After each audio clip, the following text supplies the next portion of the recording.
അപ്പത്തിൻ്റെ ഇടിയപ്പത്തിൻ്റെയൊക്കെ കൂടെ കഴിക്കാൻ പറ്റിയിട്ടുള്ള നല്ല കുറുകിയ നല്ല അടിപൊളി വെജിറ്റബിൾ സ്റ്റൂവിൻ്റെ റെസിപ്പിയാണ് കേട്ടോ.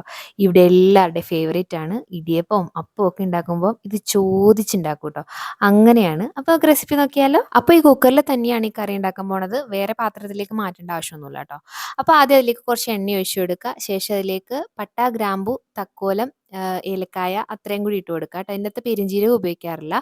ശേഷം അതിലേക്ക് ചെറുതായിട്ട് അരിഞ്ഞു വെച്ചിട്ടുള്ള ഇഞ്ചി, അതുപോലെ തന്നെ ആവശ്യത്തിന് പച്ചമുളക്. അപ്പോൾ നിങ്ങളുടെ എരിവിന് എന്തോരാണോ വേണ്ടത് അത്രയും മുളക് ഇട്ട് കൊടുക്കുക. ഒരു 4 മുളക് ഞാൻ ഇട്ട് കൊടുത്തിട്ടുണ്ട് കേട്ടോ. ശേഷം വെജിറ്റബിൾ നിങ്ങൾ എന്തൊക്കെയാണ് എടുക്കണം അതെല്ലാം ഇട്ട് കൊടുക്കാം. ഞാനിവിടെ ഉരുളക്കിഴങ്ങും അതുപോലെ തന്നെ ക്യാരറ്റും പിന്നെ സവോളയാണ് ഇട്ട് കൊടുത്തിരിക്കുന്നത്.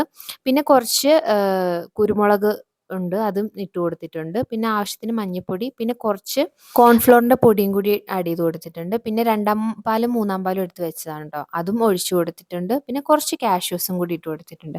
അപ്പോൾ ഇതെല്ലാം ഒന്ന് വാടാനൊന്നും വെയിറ്റ് ചെയ്യേണ്ട ആവശ്യമില്ല കേട്ടോ, പെട്ടെന്ന് തന്നെ ഇട്ട് കൊടുത്തിട്ട് നമുക്കത് വെച്ചൊരു 3-4 വിസിൽ വരുമ്പോൾ എടുക്കാം. ശേഷം 1-ാം പാലും കൂടി ഒഴിച്ചു കൊടുക്കാം കേട്ടോ. നല്ല തിക്കായിട്ടുള്ള കറി റെഡി ആയിട്ടുണ്ട്. ഭയങ്കര ഈസിയാണ് ഉണ്ടാക്കാനായിട്ട്. ഇതെല്ലാം അരിഞ്ഞു വെച്ച് പാലും പിഴിയേണ്ട താമസം മാത്രമേ ഉള്ളൂ കേട്ടോ ഈ കറി റെഡി ആവാനായിട്ട്. അപ്പോൾ ഇഷ്ടമെങ്കിൽ ട്രൈ ചെയ്ത് നോക്കുക. വീണ്ടും കാണാം. ബൈ.